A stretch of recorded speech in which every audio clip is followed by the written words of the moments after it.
All right. Welcome to Psych Monkey 911, that persona hang out there behind me. I'm Danny Ray Crum Jr., and I'm bringing you another interview today. Today, we're going to interview a lady who is a licensed professional counselor, an entrepreneur who owns her own private practice. She's still working face-to-face in-office visits because mental health is considered an essential service.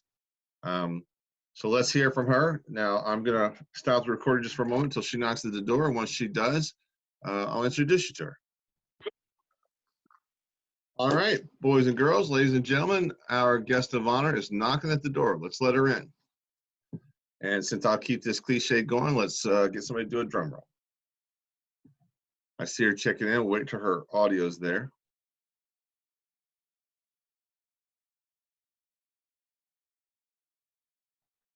Let me see if there she is.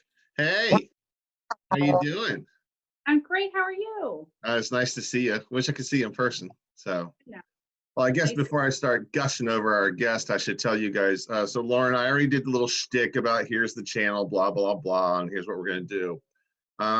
Allow me to at least modestly introduce Lauren Wicks. She is someone very special to me, so that's a bias I'm putting out there. Affiliations, okay. Once upon a time, she was my supervisor, so you know she's good to the elderly. Okay, she's a very sweet, kind person. I tell you what, Lauren, the way this shtick has been going is I've asked people to start off by introducing themselves and give a background. If you want to give your resume vitae in synopsis, or what you want people to know about you from experience, training, that kind Sure. Okay. I'm Lauren Wicks. I'm a licensed professional counselor, and I have a private practice in Chambersburg, Pennsylvania. My background was working with offenders for several years. I started off in working in a juvenile detention center in Maryland, and then graduated to working at Abraxas on the open fire setting sexual behavior treatment unit, which is where I met you. A little bit of a mouthful for yeah. So the unit, for those who don't know, Abraxas is a national corporation. They have everything from juvenile detentions to open residential facilities.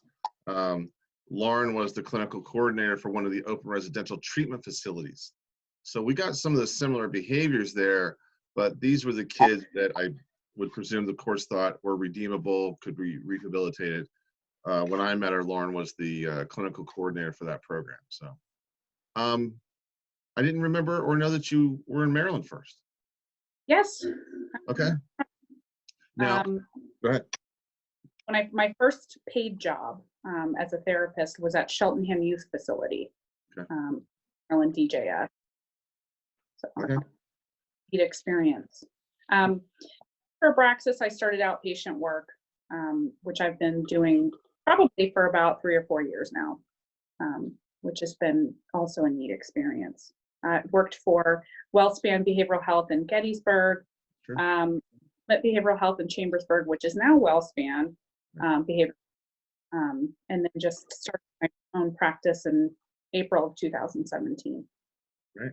I guess another bias that we should divulge is that eventually Lauren decided to subcontract me and bring me along. I think she just likes having a contract, says she gets to boss me around again. So that's okay because I'm very fond of her. So, you know, I just missed your. Say what? I just missed me. That's all. And can you hear me okay?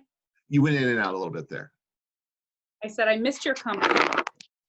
Ditto. And you're also a wonderful clinician, so I was really excited to be able to offer your services.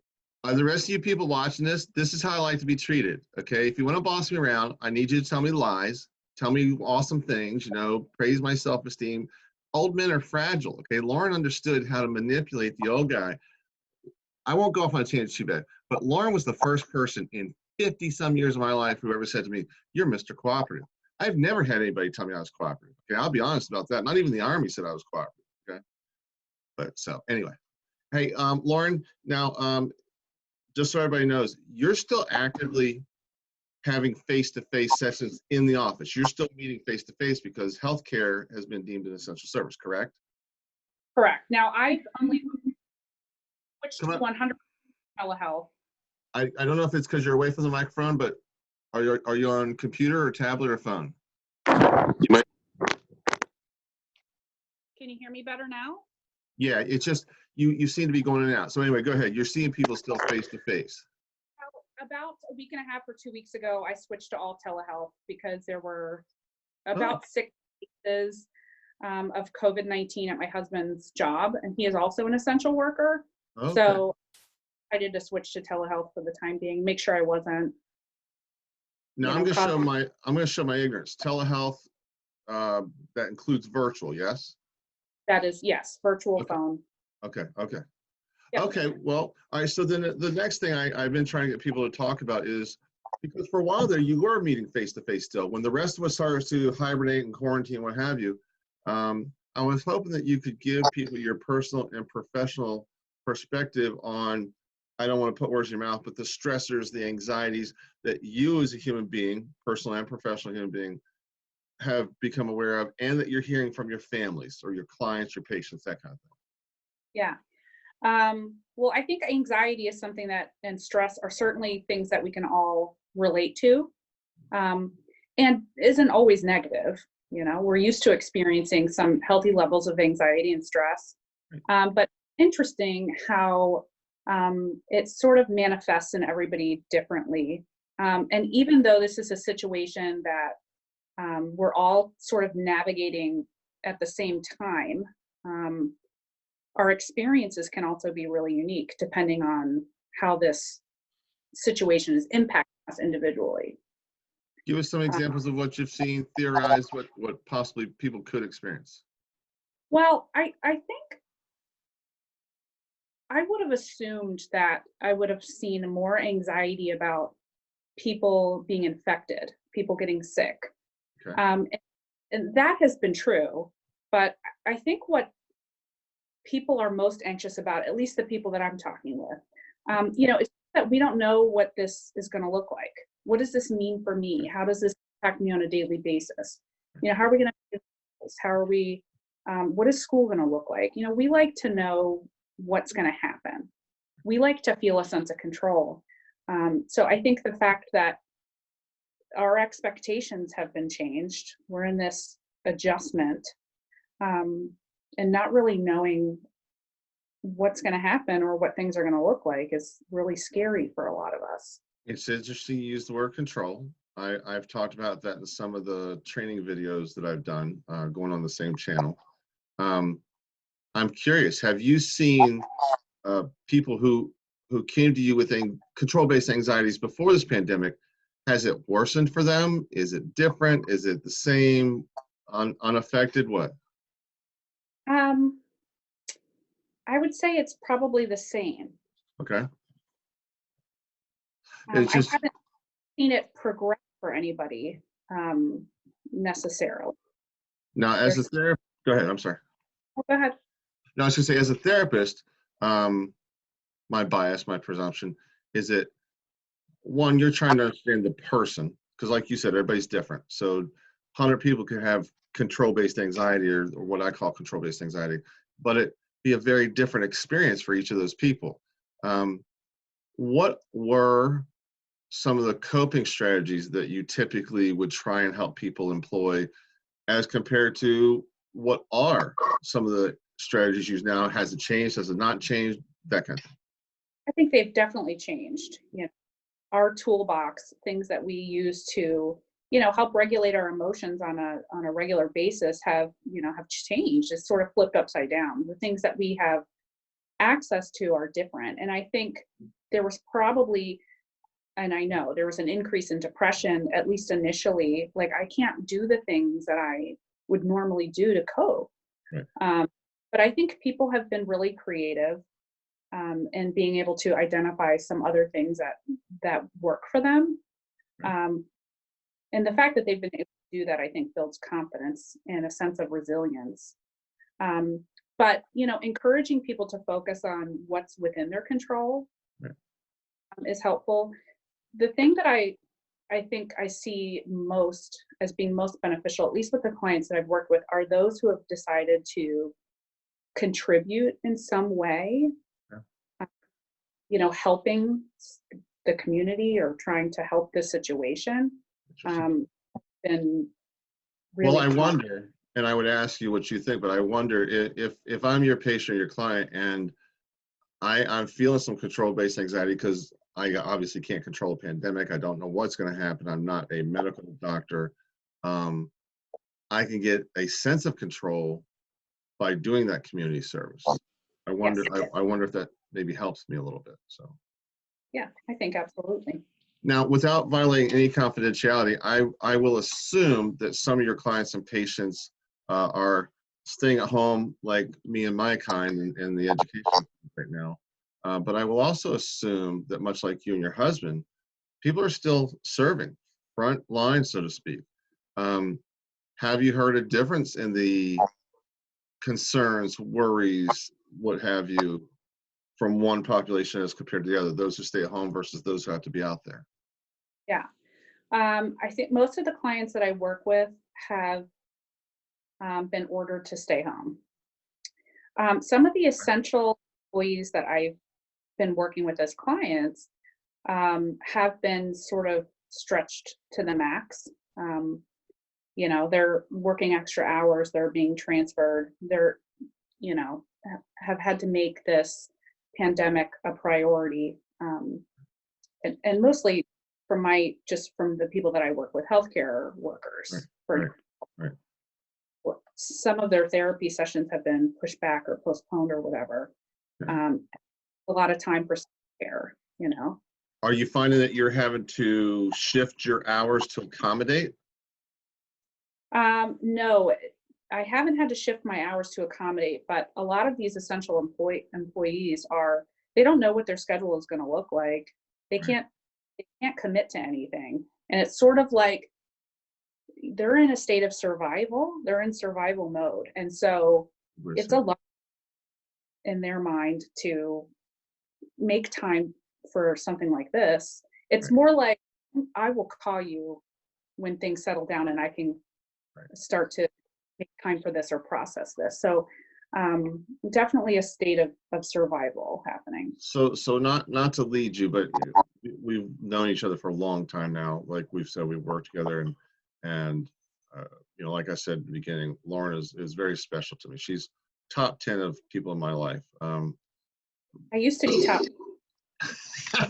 Well, I was getting ready to say top 5, but damn it, I couldn't remember the list. Okay, so you know how I said I like it when women lie to me. I may do a little fibbing to women from time to time. Okay, look, the old guy's got to use whatever damn charm he can find. Okay, as I look at myself here in the mirrored reflection of the computer video, I notice how scruffy I am, and I'm sidebar obviously, and I'm thinking back to one time at Abraxas.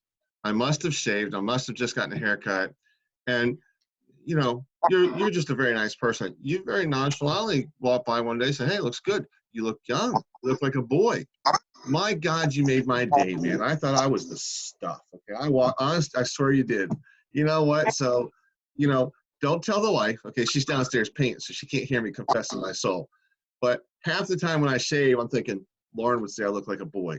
I'm not worried about the wife complaining that scratches her face when I snuggle with her. Okay, I'm thinking Lauren's gonna think I look like a young guy again. So, sorry, that's my sad male ego sidebar. Where the hell were we? See, you got me all distracted. I know there's. Go ahead, save me. I know there was a question in there. You were trying not to beat me, but you've known me for a long time, and then. Well, so these first responders, these healthcare workers, knowing you, I know you're a thinker, you're a planner. You get ahead of a crisis before it's a crisis because you can see things coming many steps before most people, let alone many steps before most people admit it. So I'm curious with these people that are saying, "Hey, I'll get back to you when things settle down. I'll get back to you when I can." What are your worries for them? And I don't want to put words in your mouth or presume, and I don't want anyone watching this who is a frontline worker to think, "Oh my God, I can't neglect that." But to be honest with you, if you need to speak to Lauren or someone like Lauren, I would say don't neglect that. So what are your worries for people who put that on the back burner? Well, I think what happened in survival mode is, we're just trying to meet our basic needs. We're just trying to get through the day. And then unfortunately, we're not able to connect emotionally or process what's going on emotionally while we're in that crisis mode. And then so a lot of times when we're out of the crisis mode, um, you kind of settle down and you come to the realization of all these emotions that are going on. Do you worry? I want to put a word in your mouth here, but I want to put a word out there. Do you worry that that settling down for some is actually a crash? Because when I realize what I've just been through, what I've not processed or dealt with, are you worried Yeah. about that? Okay. And that's true for even people that are coming to therapy, for all of us really, because it's sort of been one adjustment after another, and the anxiety has sort of progressed from, our businesses are being shut down, or this is what's happening, to okay, I'm sort of getting accustomed to this, getting used to this, and now we're talking about getting sort of trying to get back to normal or whatever, and then there's some stress and about what that's going to look like. And so we haven't had a chance to really adjust and settle down before sort of preparing for the next big move. So even people who are actively trying to process their emotions throughout this are going to probably recognize um, a little bit more of maybe a flooding of things after things have settled down. So you just said a sledding, like a sliding or regression kind of thing, right? If my ears heard you right. Flooding, I think, is Flooding. You said flooding. See, my brain, my old senile brain. My ears heard sledding. What kind of insight could you give people? Because when that flood comes, metaphorically speaking, we get washed away. You're not going to fight the tidal wave, right? So there's going to be that regression, that what have you. And the first word that comes to my mind is an anchor, a support support system, network. What kind of insight can you give people to help, whether they're frontline or not? Maybe they're staying at home and they're overwhelmed by the unknown or by what have you. What kind of insight can we give these people to help slow that flood down, to help maybe survive a little better than not? Anchor is a great So, word okay, that I love that word. okay. So I think it's really important that we're anchored to something, and that can look different for everybody. So you could be anchored to your family system. You could be anchored to um, something from a spiritual aspect, but sort of anchored to something that this is a temporary situation. When we're anchored to something, we sort of always have a home base. We have a place to come back to, or somewhere where we can stay centered. And so this situation is temporary. We are resilient. Mhm. We are able to adapt and adjust. We do it all the time. And I think this is an opportunity for people to really recognize that in themselves, and hopefully build some confidence, and maybe identify some skills and abilities that maybe they had overlooked or hadn't recognized previously. Okay. I hear you talking about that anchor, that support. I heard you mention people and a place, family system, home, that kind of thing. I'm wondering if we couldn't throw people, place, and things in there. And I always think back to childhood, that favorite blanket, binky, what have you. I'm very fond of telling people that behind the camera here is a stuffed rabbit wind-up music box that I had when I was 2 years old, apparently. Um, Clearly, there was some psycho-emotional reason I kept that, and everything else did not survive. But I tell you what, that's got a place of honor right next to the wedding Mickey Mouse and Minnie Mouse.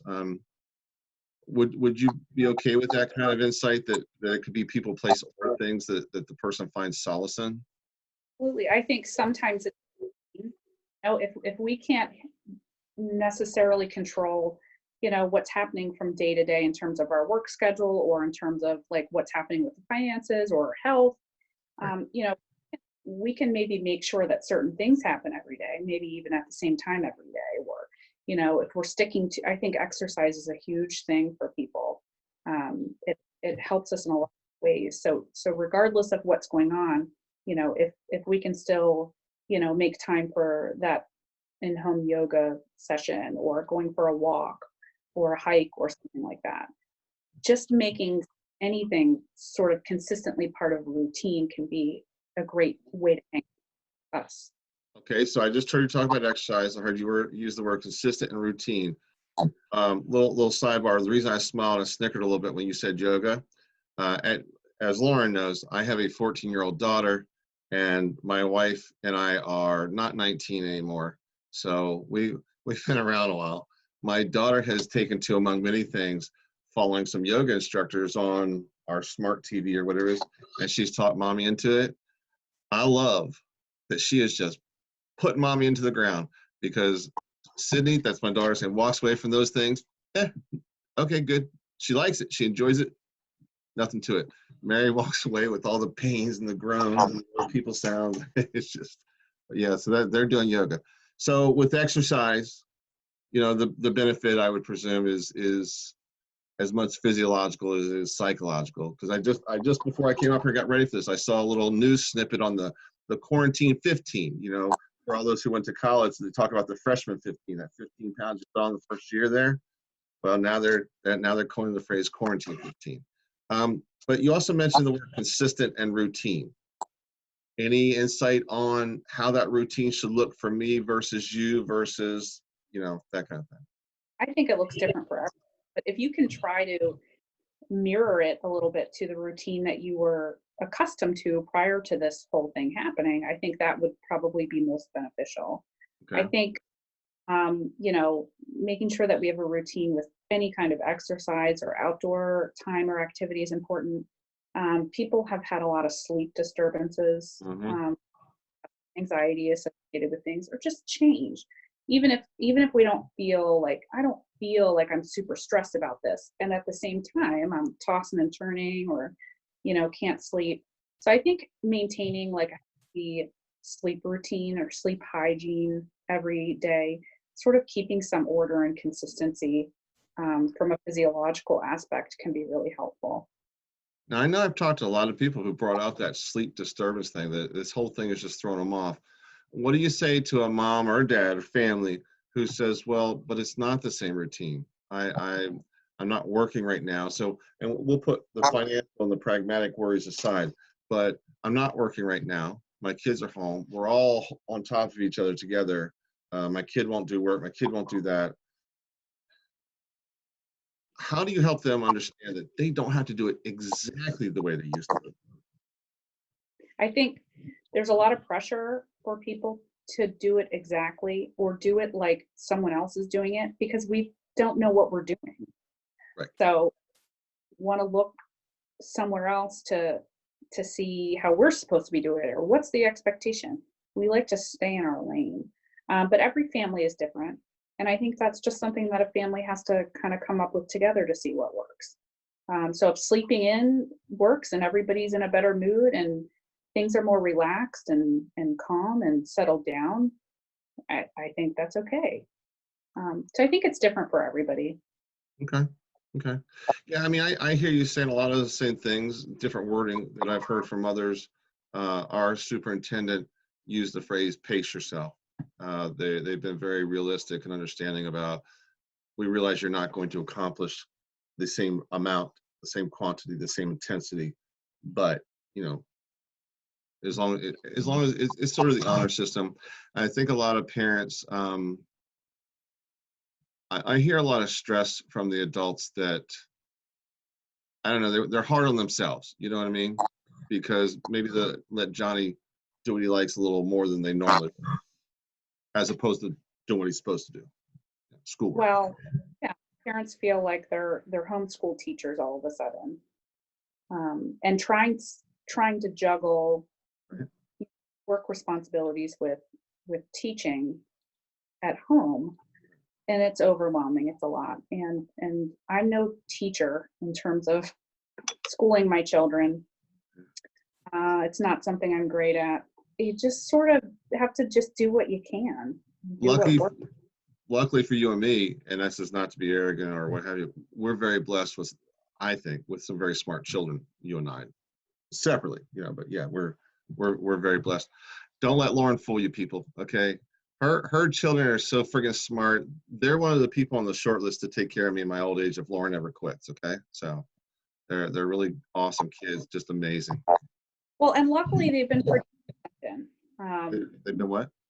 very independent. Yes. Has been helpful for me, that I'm not feeling like I have to micromanage all this. Right. Like a lot of parents are feeling like they should be on the schedule, or these assignments are due, and it has to look this way, it has to be this way. And there's a lot of anxiety with the students too, like, what's going to happen? Right. Are we going to count? Is it going to mean anything? What is this going to look like? Are we ever going back to school? Right. Well, and I had a conversation with a parent, second generation parent actually. So there's another factor to pile on to everything. And they were telling me, well, he doesn't want to do his work. He's on the computer, right? And it dawned on me, for that kid, getting on that computer meant playing Call of Duty.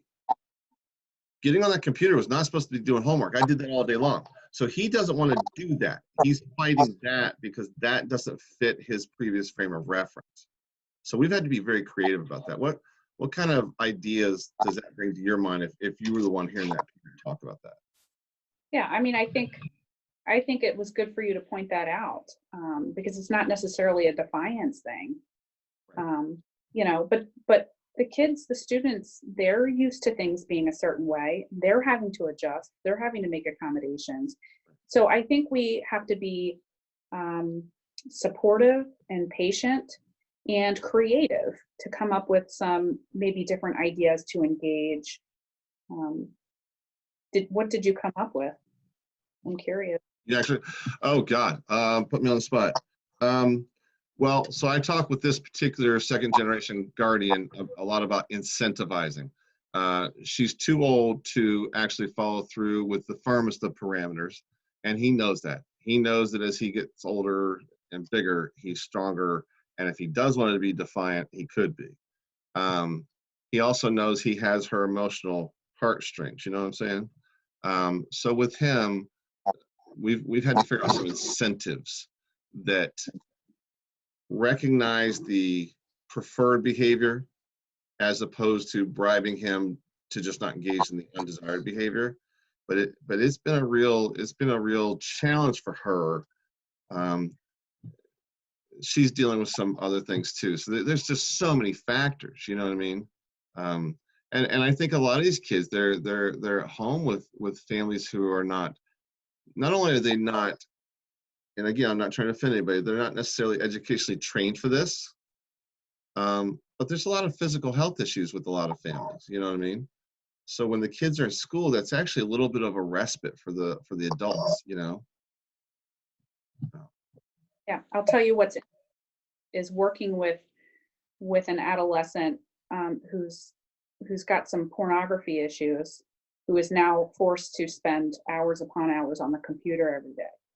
Which I would presume is where he was with pornography when he was doing that. Okay. Interesting, the things that you sort of have to navigate as they come up that maybe you wouldn't have ever thought was going to. If I go to some place or use something that typically is for A, B, or C to me, whether I go to that place or use that thing today and I'm supposed to do X, Y, Z, even if I start on X, Y, Z, how long before I think about, wonder what ABC, you know, that kind of thing. And Lauren can definitely speak to that with her background. So, yeah. What are some things, Lauren, that you have? I had on the little script here: topics of passion, professional or personal. Quite frankly, if you want to divulge that you're into basket weaving, we'll celebrate you. We'll hear you. Okay, but what are some things professionally, personally that are passion for you? A worry, a concern, an interest. You go whatever direction you want with that. I think I'm pretty boring personally. I'm passionate. She is not, folks. Okay, honest to God. Look, Lauren Wicks, and I pray to God that my wife doesn't kill me in my sleep and your husband doesn't beat the crap out of me before my wife kills me in my sleep. Lauren walks in a room and everybody gravitates to her. Okay, don't let her pull that over on you. All right. So go ahead, Miss Boring. Please do tell. Sorry. I warned you there's a bias before we started. So I like to travel. oh, that's okay. That's true. How's this and affecting you? Because you're not getting to travel, I would presume. not getting to travel. This has been interesting though, and beneficial for me in some aspects because I'm always going, I'm always planning, I'm always doing. Yeah. Not necessarily always helping, doing, not always committing to helping. And I'm good with boundaries. But I plan a lot of stuff and I have 2 kids that are incredibly active. And so I'm finding that I was probably too busy. Okay. Nice to have things planned out all the time. It's been nice to spend a little more time at home, and our house needs some TLC. Okay. It'll be interesting shift for me to go back to having these responsibilities outside of work that I have to. Now, are you the type of person, mom, wife, whatever role it is, that if you see somebody on the couch, come on, let's go do something. Come on, we got to move. Or can you get on that couch and chill out too? I'm more of the let's go do something. It's hard for me to chill out on the couch unless I don't want to say earned it, but I'm a recovering perfectionist. So Okay. Oh, I like that phrase. Okay. that need to be complete, or I'm going to be not able to relax the way that I would like to maybe when I'm chilling out on the couch. But I can only do that for so long. Yeah. And then I trained. Okay. I actually feel a lot more energized when I'm up and doing things. All I'm asking is if you people do take me in my old age, because my family kicks me out, just let me have a lazy boy. If you see me in the lazy boy, just let me be in the lazy boy. Everyone else, so Say what? I'm okay with everyone else lounging around. Okay, cool. Hey, I do want to lead you on a topic of passion, because if I recall correctly, this would be, in my mind, you correct me if you disagree, would be exceptionally relevant for current times. One of your professional disciplinary passions is attachment and attachment theory and all that stuff. Can you please speak to that and explain that? And then what that compels you to think about for your families: worry, insight, coping strategies. Can you talk about that? Am I correct in remembering that attachment is, okay. Yeah. Very attachment, passionate about attachment. Right. It's been challenging and interesting to see how people are adapting to telehealth. Yeah. That has definitely changed the construct of attachment. You're seeing it's Meeting, affected the relationship? of course, yeah. People are saying that they're feeling less connected, and it's not just in therapy, but also in their personal relationships. Having to sort of settle for FaceTime versus, being able to connect with each other physically. So people are feeling more isolated. They're feeling less anchored. And so that's some feedback that I have received from people, and people have consistently talked about that. Yeah. But I think in terms of attachment, I think how the people that we're attached with respond to things that are going on, how they're regulating their emotions is definitely going to impact, how that other person perceives it and how they're internalizing it, and so forth. If we're both drowning, we're not going to be good for either, Right. Okay. Right. And I have noticed that people who are that I see who are typically anxious and stressed, some of them have actually improved because their partners have been incredibly anxious. And so they've had to compensate for that. They balance out, you're saying. Yeah. Okay. But I think in the attachment or the relationship between parent or caregiver and child is really where I see, if mom and dad or grandma or so-and-so is anxious and unsure and panicking, then I'm going to be anxious and unsure and panicking because, they look to them that's their anchor. They're looking to them to see, like, how is this going to go? How do I feel about this? You know, it's interesting you brought that up. The other day I was talking to somebody and we were talking about how typically, because the word normal's, I keep repeatedly saying normal's a bad word in our language, okay? But typically, adults buffer their children from more than their children realize. But with this stay-at-home situation, it's a little more difficult to do that. So even the best of parents, the most skilled of parents, are finding that their children are being vicariously exposed to some of their worries or what have you. Absolutely. And I saw a lot of that too before things sort of shut down and the kids were still in school. Yeah. Talk about it all the time at school. You know, they're on social media, they're seeing different things on the news, and they don't know what to believe or what's true, or, Right. you know. I try and tell my teenagers just because it's on a screen doesn't mean it's accurate. But yeah, I mean, they're being influenced from all over the place. You know, and you know what? You know what? That's like a duh moment here for me. Yeah, you're right. I mean, I've always thought about that, but now that we're home, that's even more intense. I wonder if I need to do anything different or process more or buffer more, you know? I mean, I don't want to overwhelm my kid or stress her out, but that's a really good point. I hadn't thought about that. Yeah, speaking of social media, Lauren, I'm speaking English now. We reach a worldwide audience that's climbing up to 25. Okay, if you're not careful, we're going to pass it. My daughter, on the other hand, I don't know how many weeks, on TikTok, our cat Jonesy has over 23,000 followers, over 140,000 views. I asked her Wow.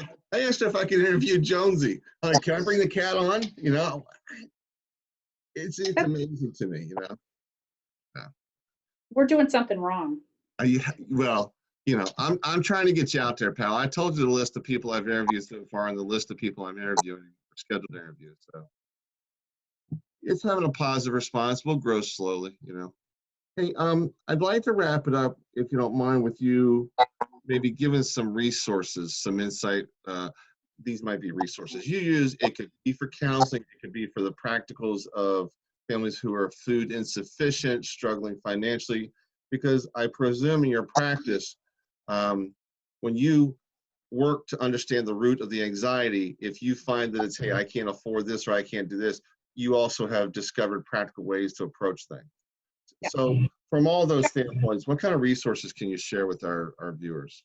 Basic needs. I mean, we can't work on anxiety if you don't have enough to eat. Right. You know, there's not enough deep breathing in the world, you know. Right. Exactly. Do you know what? I tell you what, do some self-promotion. Tell the people the name of your business and how to get a hold of you. And that'll at least be a good start. And look, folks, I'm telling you, personally, I get the benefit of Lauren. But let's be honest, I'm using her for the free therapy, okay? It's just, you know, but I would go to her. I would send people to her, our loved ones. Give her a try. Lauren, put your business out there. Hey, well, thanks for that. My business is behavioral health counseling services. I'm based out of Chambersburg, Pennsylvania. I'm on the web at bhcounselors.com, and my email is lwicks@bhcounselors.com. Feel free to reach out to me if you want some specific resources. Here in Chambersburg, there's a lot. Our community does a really nice job of kind of getting together and finding out what people need and trying to figure out a way to meet those needs. So there's a lot of. Sorry, Lauren is listed with psychologytoday.com and verified, so she's on there as well. Psychology Today is a great resource, I think, to get connected with a therapist or psychiatrist. Certainly, you know, therapy can be really helpful in terms of processing emotions and just navigating this situation. None of us are too good for therapy. It's a wonderful, wonderful resource. I've done it a couple of times. It's very helpful. And certainly, if you're feeling, symptoms of panic, having a hard time breathing or relaxing, having a hard time sleeping, it might be a good idea to try to schedule something with a psychiatrist, or if you're already taking medicine, check. And if the wait list is pretty long, which it has been and can be, sometimes the family doctor can get you in or schedule a telehealth session and just give you something that you can kind of take just in the meantime. Now, if it's after hours for you and they're having that anxiety attack, do you recommend calling a crisis line or the ER in their area, one over the other, or either one equally good? Yeah, so in Pennsylvania you text 741 741. And so there's a text line for crisis now that is relatively, and so you can talk with people through text. There's a lot of different crisis lines, but typically, if people are in a state of crisis after hours, depending on the level of that crisis, I would refer them to the crisis team here at Chambersburg Hospital Emergency Room. And I guess one more, just go ahead, Lauren. Go ahead. Go ahead. I've had clients that I've had to, talk to them about that recently. I wouldn't necessarily go into the ER if you didn't need to. You can usually just pick up the phone and call them, and they can do an assessment over the phone. That way, you're not putting yourself at risk unnecessarily. And I guess we should throw another disclaimer out there is that, and I think I said this in the beginning. One of the things I do is I subcontract with Lauren in her private practice. So it's not that we're trying to get people to call her so that if she can't do it, I get some business. That's not how we play. I told Lauren a long time ago, one of the things that I liked about her, what made her a good leader. You might notice the age difference between the two of us. One of us looks younger than the other one. Okay, we'll see how many votes I get. But she's an incredibly smart person. But what mattered to me the most was she's extremely ethical. Okay, besides being competent and compassionate, Lauren is a really ethical person. So we don't play that. You call us, we're glad to help you. If we're not the right people, we'll try and get you to the right people. Okay, so I just want to put that disclaimer out there. Lauren, before we wrap up, is there anything else you want people to know or want to talk about? I just self-care, self-compassion. True. Self is a big one. Just be kind to yourself. Don't expect yourself to have this to be, operating the same level that you were a few months ago. Just be patient, be kind to yourself. You know what? You brought it up, so I'm going to ask a follow-up question. How do you, I dare say, teach people? How do you teach people to deal with negative self-talk? Let's say I'm the kind of guy that constantly puts myself down and just I'm hypercritical of self. How do I break that? Because if I'm quarantined all by myself, I don't have my usual, potentially, supports or distractions, what have you. What kind of insight could you give someone to? Lots of repetition, because that stuff is ingrained. It's on a loop for us. Half the time, we're having those thoughts. They're just sort of automatic. So being aware, first step, just being aware of what your thoughts are, so that you can recognize when you're having them. And then I usually provide a specific wordage or statement that can be replaced, that negative self statement can be replaced with. Because a lot of times when I'll instruct people to sort of come up with their own, initially, it still has a negative spin to it. There's still some self-criticism in there, some self-judgment. And so having specific that you can say that's true all the time. I am enough. I am worthy. I'm doing the best I can right now. Here I lead you again, because we both know these terms. What you're talking about is, don't expect to stop that negative self-talk 100% right now. You're not going to go from this to this. You have to shape it. So when Lauren says there still might be some negativity in it, what I hear she's talking about, the more you work on it, the more positive it becomes. Don't be discouraged that it's not all of a sudden perfect. Right. And that's another area where our anchors are important, because we anchor ourselves or who we anchor ourselves to. Right. You know, if we're getting negative feedback from those anchors, or we're receiving messages that we're not good enough, or we're doing a bad job, or whatever, Right. we need to reevaluate that. Okay. Anchor ourselves to something that's more positive and healthy. All right, Lauren, stay with me. I'm going to sign off here and stop the recording. Before I let you go officially, make sure you tell the family I said hi. Wonderful family. Love them all. Tell them Uncle Danny is safe and healthy, okay? So I appreciate you coming on and let me do this with you. Let me pause this and we'll say goodbye to everybody else. Thank you, everybody.